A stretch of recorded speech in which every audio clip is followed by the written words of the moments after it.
Hallo Freunde des gepflegten Ladespaßes und herzlich willkommen bei Speicher elektrisiert, deinem Kanal für die Elektromobilität aus dem Herzen der Alpen. Mein Name ist Matthias und heute verbringen wir eine Sommernacht im Enyaq. Draußen sind es 28, 29 Grad. Ich bin hier ins wunderschöne Domleschg gefahren zum Sonnenhof Scheid, der heute mein Gastgeber ist, um eine Nacht im Enyaq zu schlafen. Wer sich erinnert, ich habe ja auch die Winternacht im Enyaq gemacht. Genau genommen auf der anderen Seite von hier, denn da ist Kurwalden. Also habe ich mir gedacht, machen wir die Sommernacht doch einfach auf der Sonnenseite, nämlich hier im Domleschg. Auf geht's!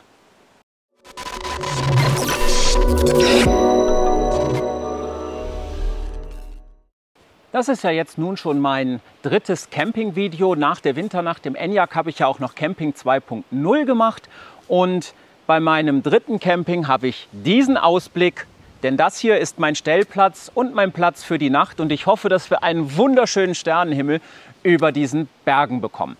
Worum soll es heute gehen?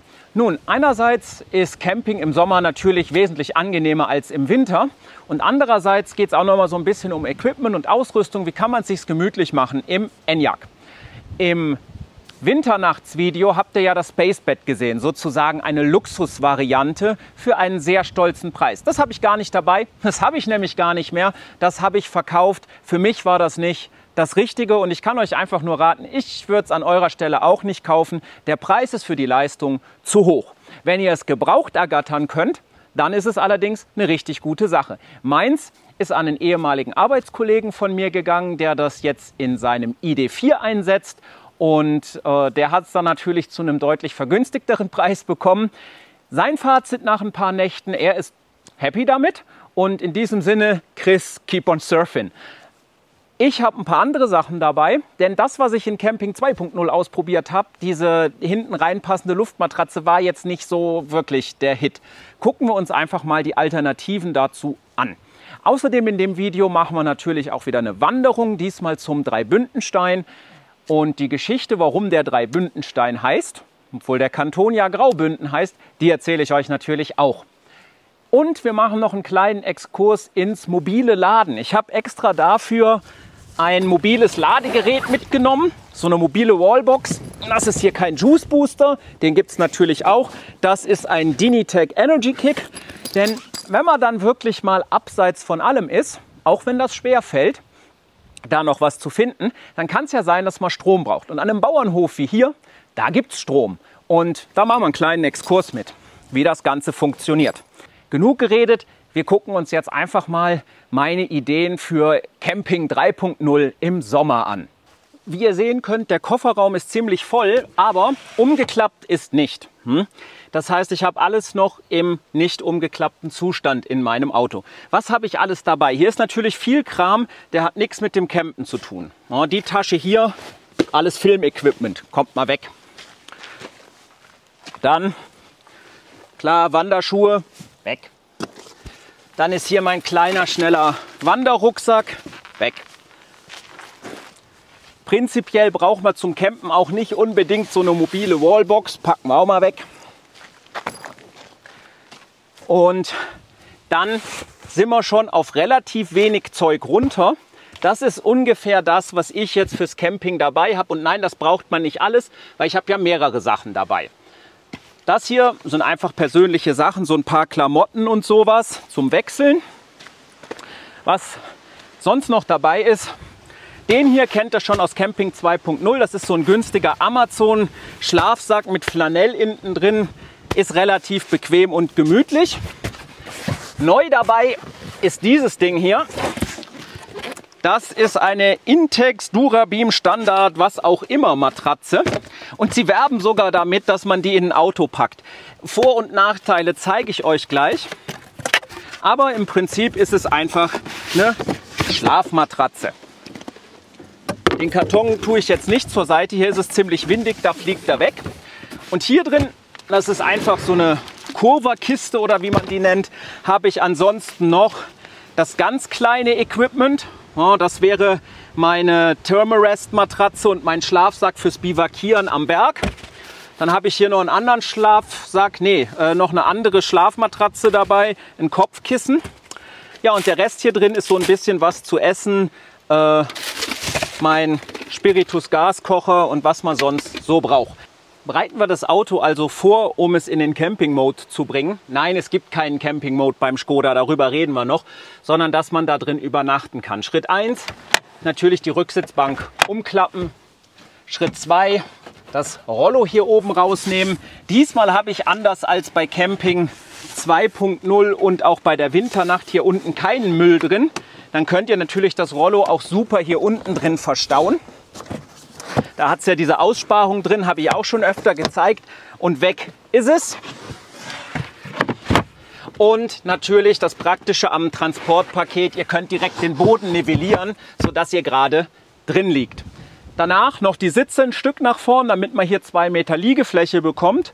Und dann gehen wir mal die einzelnen Varianten zum Schlafen durch. Schlafvariante Nummer 1, die minimalistische Ausstattung. Ihr seht, das braucht überhaupt keinen Platz. Das passt natürlich auch unten problemlos in die untere Box rein und reicht natürlich völlig aus, um in so einem Enyaq zu schlafen. Bauen wir das Ganze mal auf. Das geht natürlich dann auch entsprechend schnell. Variante 1 sieht dann so von innen aus. Es bleibt minimalistisch. Ihr habt natürlich mit sowas auch hier vorne das Problem mit dem Überstand, dass ihr da keine weitere Unterstützung habt. Aber um eine schnelle Nacht im Enyaq zu verbringen, reicht das natürlich hier völlig aus. Diese Intex-Matratze ist das genaue Gegenteil von der Thermarest mit der Schlafmatte. Denn das ist ein Komfortluftbett, wie man es normalerweise zu Hause hinstellt. Und das Beste an dem Ding ist natürlich dieser Kasten hier, denn da drin ist eine Pumpe.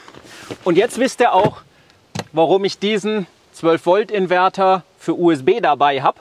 Denn damit kann ich mein Bett hier drin einfach aufpumpen.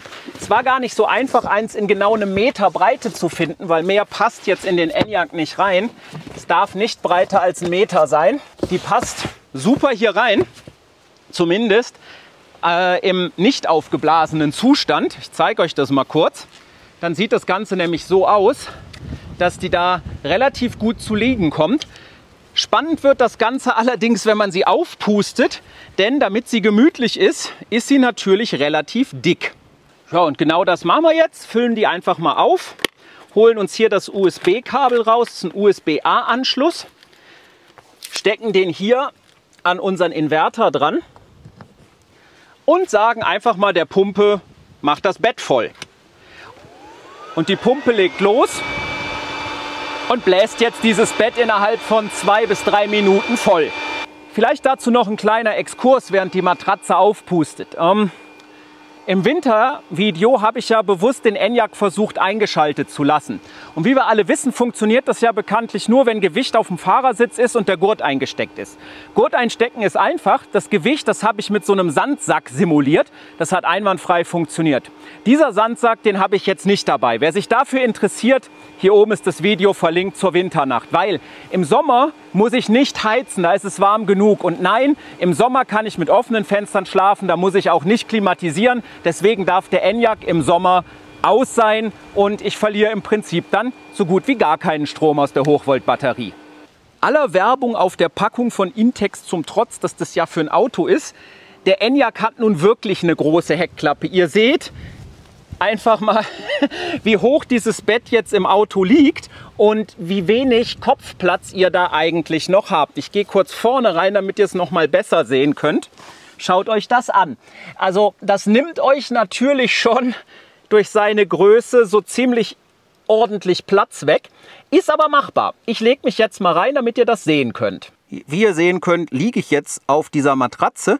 Und man sieht, so viel Platz nach oben ist nicht. Ich kann noch rausgucken, die Kamera, die habe ich jetzt so auf Augenhöhe. Aber ich halte sie auch mal bewusst hier so ein bisschen zur Seite. Kleinen Moment, dass ihr das seht. Wenn ich jetzt hier liege, da ist schon noch Platz, aber ihr seid nah am Schiebedach. Das muss jetzt nicht das Schlechteste sein. Aber ja, für Leute mit Platzangst ist die Variante nichts.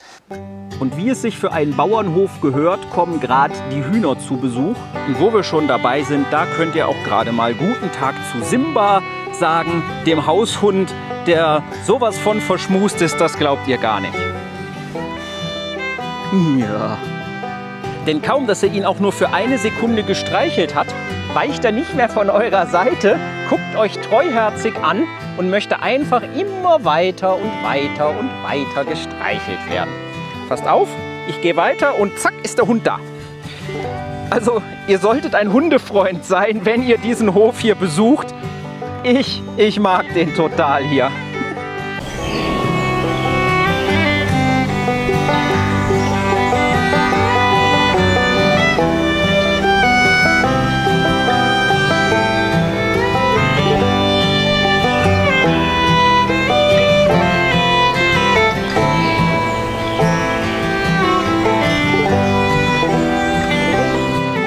Ja, manche Tiere sind erwünscht, andere nicht. Und für die, die nicht erwünscht sind, nämlich bekanntlich Mücken und Insekten und Co., habe ich euch auch was mitgebracht. Günstig, wieder mal von Amazon.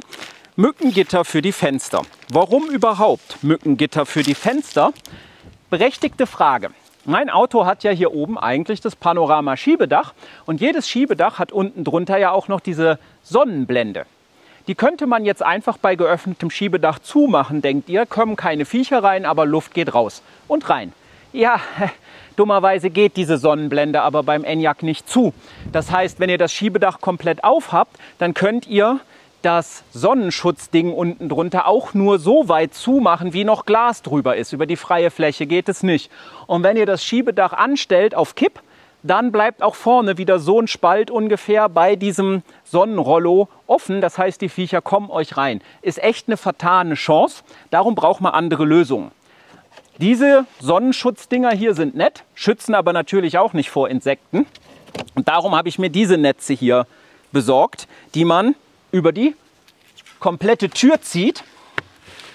Das ist jetzt nicht der Weisheit letzter Schluss. Testen wir das mal so rum. Ja, so rum ist viel besser. Wenn man es richtig macht, dann passt es auch.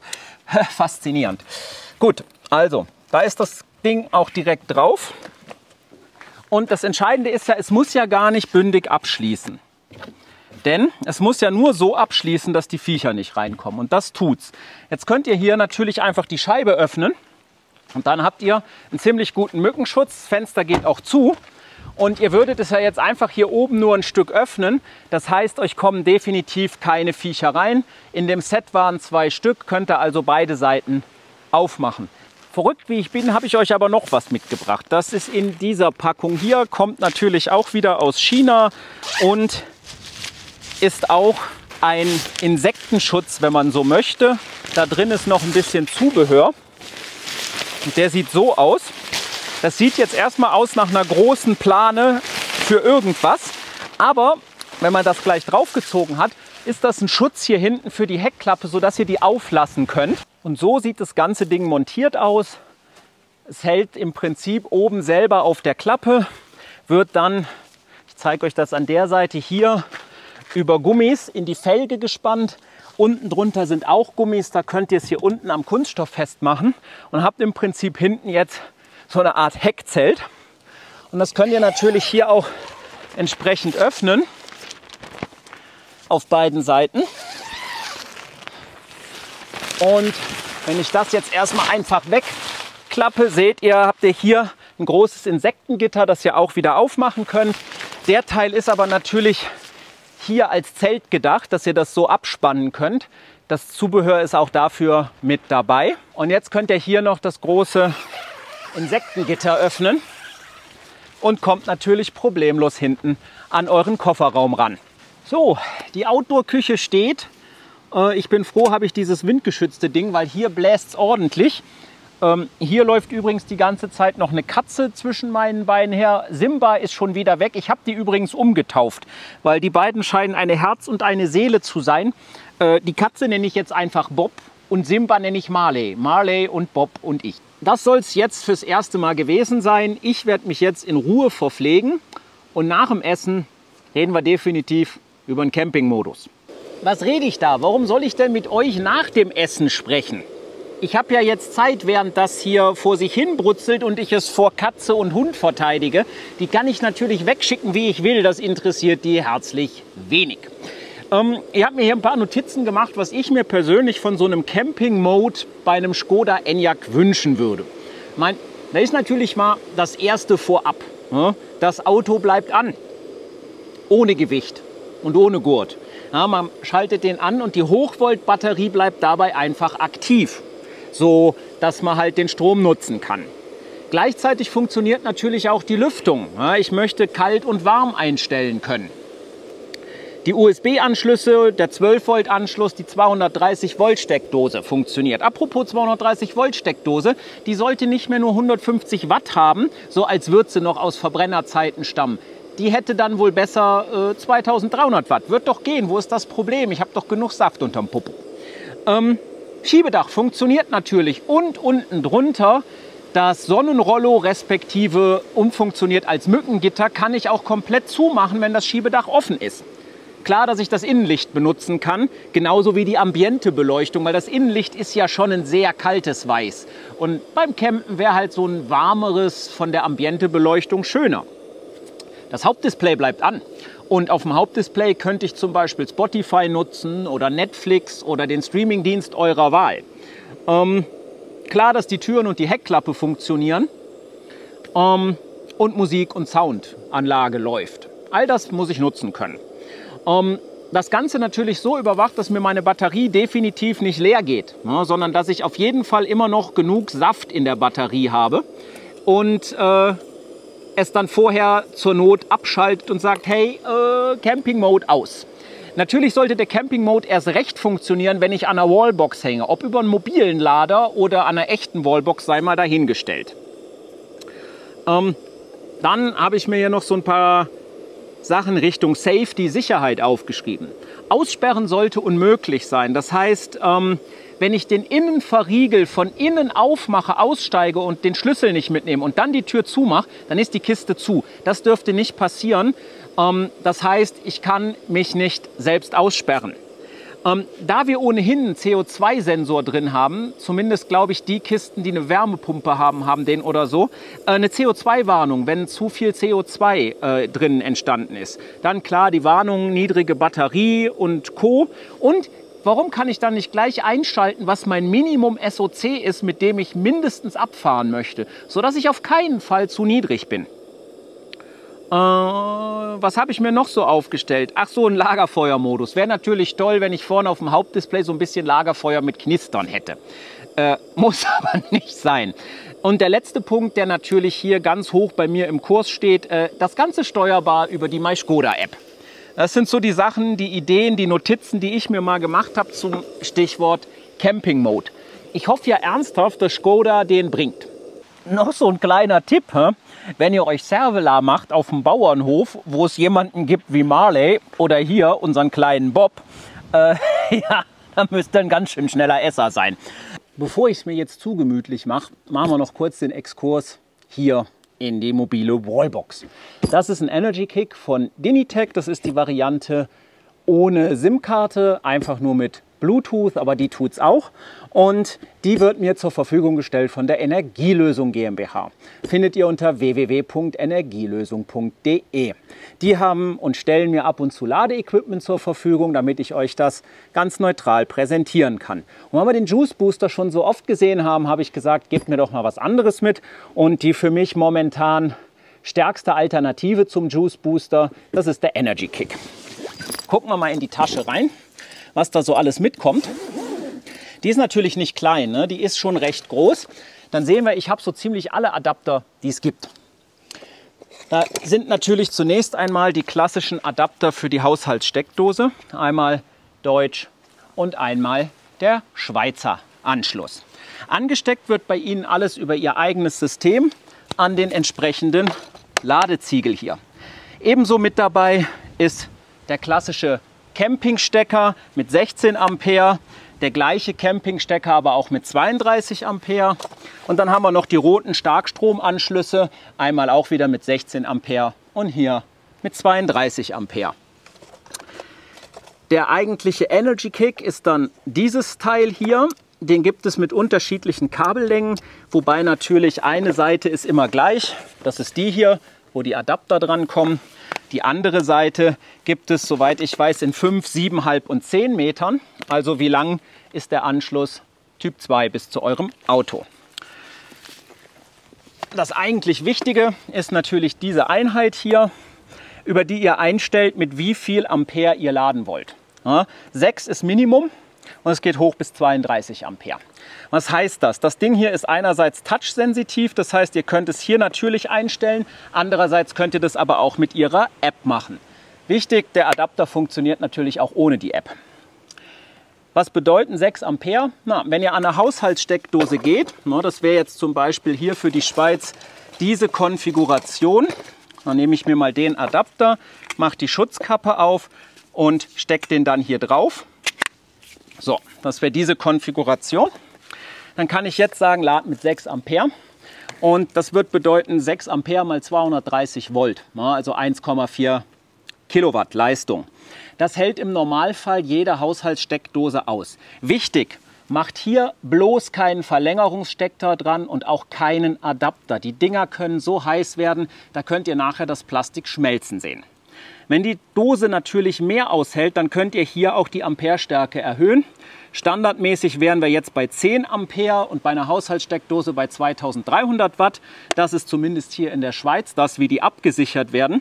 13 Ampere vertragen die zum Teil auch. Aber noch ein wichtiger Hinweis. Die Haushaltssteckdose ist die Ultima Ratio. Da solltet ihr nicht rangehen, wenn ihr nicht wirklich müsst, weil die ist nicht für Dauerlast ausgelegt. Und wenn ihr da eine ganze Nacht lang ein Enyaq dran ladet, dann kann das richtig, richtig übel werden. Unabhängig davon, ob ihr hier auf 6 Ampere oder mehr seid. Ganz anders sieht es natürlich aus, wenn wir dann in den Bereich der Campingstecker hier gehen oder sogar in den Bereich von 400 Volt Starkstrom. Die sind natürlich auf Dauerlast ausgelegt und eine der gängigsten Varianten wäre jetzt dieser hier für Campingplätze, oder? 16 Ampere. Stellt er hier auf 16 Ampere ein und dann habt ihr 16 Ampere, 230 Volt. Das ist schon eine ordentliche Ladeleistung.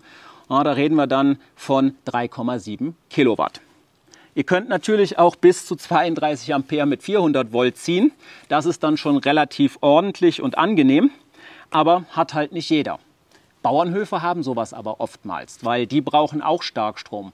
Und wenn ihr nett mit denen redet, sind die garantiert bereit, euch ein paar Kilowattstunden abzutreten. Aber redet vorher mit den Leuten, denn das Ding lädt euren Akku voll. Und wenn ihr da wirklich ausgeschossen ankommt, dann zieht ihr da halt auch einfach mal eure 50 Kilowattstunden. Das solltet ihr dann halt vorher klären. Was ich auch schon gehört habe vom Robert, das Video mit dem Dachzelt, wer sich erinnert, ansonsten Link ist da oben.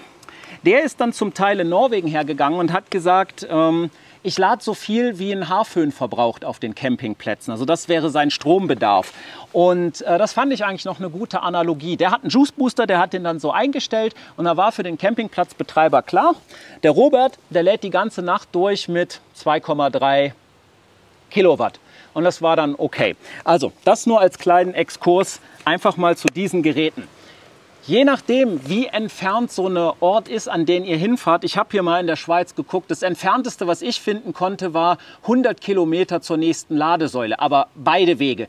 Das heißt, rein ins Safiental bis ganz hinten durch sind 50 Kilometer und wieder raus. Das sind dann 100 Kilometer. Da wäre eine Ladesäule gewesen. In den meisten Fällen werdet ihr also dieses Gerät, zumindest in der Schweiz oder in Deutschland, nicht brauchen.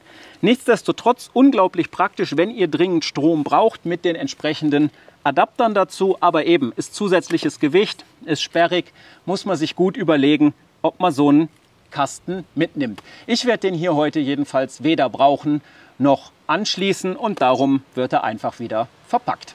So bequem so ein Schlafbett mit 30 cm auch ist, so nervig ist es. Nach etwas längerem Probeliegen ist mir das da drin deutlich zu eng. Deswegen werde ich da heute Nacht nicht drauf schlafen. Das Schöne ist, man kann es auch dank dem USB-Anschluss wieder leer pumpen. Man muss auch das nicht selber machen. Auch das tun wir gerade. Man geht einfach hier auf Entlüften und das Ding zerlegt sich auch wieder selbst. Da schlafe ich doch tatsächlich lieber auf einer dünnen Isomatte, als auf diesem Riesentrumm, wo man nicht mal aufrecht sitzen kann. Was soll ich anderes sagen, außer Back to the Basics? Eine ganz einfache, super günstige Luftmatratze. Es ist warm genug, dass ich keine Isomatte brauche, ein aufblasbares Kissen, die Flanelldecke und eine Lampe. Und jetzt habe ich halt auch ordentlich Platz nach oben und das sieht schon mal deutlich bequemer aus. Mein Glück, dass ich nicht so groß bin, dass ich halt nicht hinten drüber liege und mir der Kopf nach hinten abknickt. Aber das erscheint mir hier die deutlich bessere Lösung für mich zu sein. Mittlerweile ist es recht spät geworden, draußen ist es dunkel, die Sterne ziehen auf und für mich ist es jetzt auch Zeit zu schlafen. Wir sehen uns dann morgen wieder zum Kaffee, den ich diesmal nicht vergessen habe, genauso wenig wie das Feuerzeug, um den Gaskocher fürs warme Wasser anzuwerfen. Gute Nacht.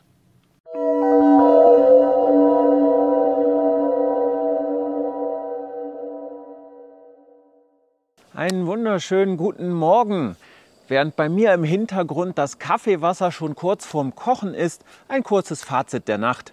Ich habe gut geschlafen, ich bin ausgeschlafen.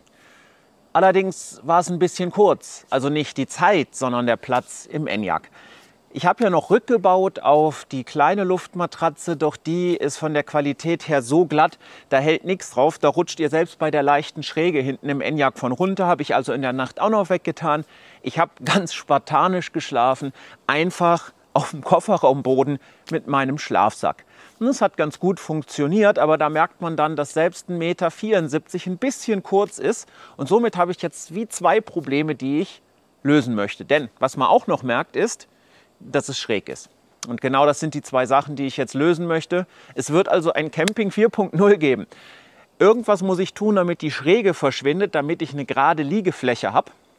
Und das andere ist, irgendwas muss ich tun, dass ich von der Länge her reinpasse. Sprich, ich muss vorne noch irgendwas dran bauen, hinstellen oder machen oder das Ganze sogar in einer Lösung kombinieren. Wenn ihr gute Tipps habt, dann schreibt mir die unten in die Kommentare. Ansonsten stöber ich natürlich auch ein bisschen weiter rum. Und dann schauen wir im nächsten Camping-Video, was ich wieder aufgetrieben habe. Ich habe meinen Morgenkaffee. Machen wir noch ein kurzes abschließendes Fazit zu all den Sachen. Das Intex Schlafbett. Eine super Sache, ultra bequem, aber mit 30 cm viel zu hoch für den Enyaq. Und die flacheren davon, na, da könnt ihr gleich jede Luftmatratze nehmen. Gut für den Hausgebrauch, nettes Werbefoto auf der Packung, aber für mich unbrauchbar. Im Enyaq keine Empfehlung. Dann die günstige Luftmatratze als Ersatz. Zu glatt, zu rutschig, zu wackelig, keine Empfehlung. Das kleine Schlafkopfkissen, unbedingte Empfehlung, unglaublich praktisch, unglaublich angenehm. Das Heckcover für Mückenschutz und Aussicht, definitiv zu empfehlen, aber nicht bei dem starken Wind, den wir gestern hier hatten. Da raschelt das Ding so, dass es einfach nur nervt, weil es aus einem unglücklichen Material ist. Ich habe es dafür abgemacht und dann lieber die Heckklappe geschlossen. Der Mückenschutz für die Heckscheiben, unbedingte Empfehlung, funktioniert einwandfrei, könnt die Scheiben aufmachen, könnt durchatmen und habt keine Sorge, dass Viecher reinkommen. Und dann ist hier noch der, einfach auch mal so zum Vergleich, Biwak-Schlafsack mit gleicher Temperaturskala wie dieser Schlafsack von Amazon. Flanell hin und her ist natürlich viel gemütlicher als der Polyester-Funktionsstoff, aber Packmaß ist unglücklich, ist groß. Kann man machen, wenn man einen bequemen, breiten Schlafsack möchte. Der ist am Ende auch nicht spitz zulaufend oder so, aber ja, jetzt auch nicht das Highlight der Schlafkunst. Zu so einem Sommernachtsvideo mit Übernachten im Enyaq gehört natürlich auch eine Bergwanderung. Ich bin hier hochgefahren nach Veldis, das liegt oberhalb meines Campingplatzes vom Auto und werde mit euch jetzt zum Dreibündenstein oberhalb von Chur wandern. Hier hinter mir ist der Dreibündenstein. Doch warum heißt der jetzt eigentlich Dreibündenstein? Denn der Kanton heißt ja Graubünden. Und Graubünden ist ein sehr bekannter Kanton. Nicht zuletzt dank Graubünden Ferien, die mit ihren Kultsteinböcken Jan und Jachen so manches Video als viralen Hit auf YouTube gelandet haben. Wenn ihr das nicht kennt, unbedingt mal bei YouTube raussuchen. Sensationell. Die Geschichte von dem Kanton, die ist spannend, denn erst seit 1803 heißt der Kanton Graubünden und ist Teil der Schweiz. Davor hieß er Kanton Rethien Und das allerdings nur für 4 Jahre, so von 1799, 1800 bis 1803 zur Zeit der Helvetischen Republik. Aber auch das passt ja nicht so ganz zu diesem Stein. Nein, der Grund ist ganz einfach. Davor, vor 1799, war es der Freistaat der 3 Bünde. Und damit erklärt sich auch sofort der Name dieses Steins. Denn hier kamen an diesem einzigen Ort alle 3 Gemeindegebiete der 3 Bünde zusammen. Und wo ihr rauf jetzt blickt, das ist das Wappen des Grauen Bundes. Wenn ihr weiter um den Stein herum geht, dann seht ihr den Gotteshausbund. Und auf der dritten Seite habt ihr dann den 10-Gerichte-Bund. Und wenn ihr euch die 3 Wappen auf dem Stein nochmal vor Augen führt, dann wisst ihr auch, woher das Kantonswappen vom Kanton Graubünden stammt. Das untere Drittel des Wappens, das ist der Gotteshausbund, der Alpensteinbock. Die obere linke Ecke, das ist der Graue Bund, auch deutlich zu erkennen an der schwarz-weißen Farbe. Und in der rechten oberen Ecke habt ihr das blau-gelbe Wappen vom 10-Gerichte-Bund. Und die Stele, die ihr hier hinter mir seht, die steht da erst seit 1915. Die vorherige von 1722, die könnt ihr im Rätischen Museum unten in Chur anschauen. Und Chur ist von hier auch gar nicht weit. Das ist quasi gerade hinter diesem Hügel. So viel zum kleinen Geschichtsausflug in den schönsten Kanton der Schweiz, Graubünden. Was ihr da vorne seht, das könnte euch auch bekannt vorkommen, wenn ihr diesem Kanal schon länger folgt. Der Berg da, direkt vor mir, das ist das Fuhlhorn. Richtig, das war der Berg, den ich mit Schneeschuhen besucht habe, als wir die Winternacht im Enyaq gedreht haben. Und wenn du die Winternacht im Enyaq noch nicht gesehen hast, ich verlinke dir das Video wieder oben in den Infokarten und natürlich auch unten in der Videobeschreibung. Solltest du dir einfach auch mal angucken, wie das so ist, im Enyaq zu übernachten bei Minusgraden. Doch jetzt haben wir definitiv keine Minusgrade. Ich würde sagen 25, 26 Grad sind es hier draußen. Und das ist ja immer noch sehr angenehmes Wanderwetter auf knapp 2200 Metern Höhe. Heute gehen wir nicht mehr aufs Fuhlhorn. Ich gehe jetzt wieder zurück zum Auto. Und damit geht dann auch dieser schöne Wanderausflug zu Ende. Und wir kommen damit dann auch zum Ende des Videos, die Sommernacht im Enyaq.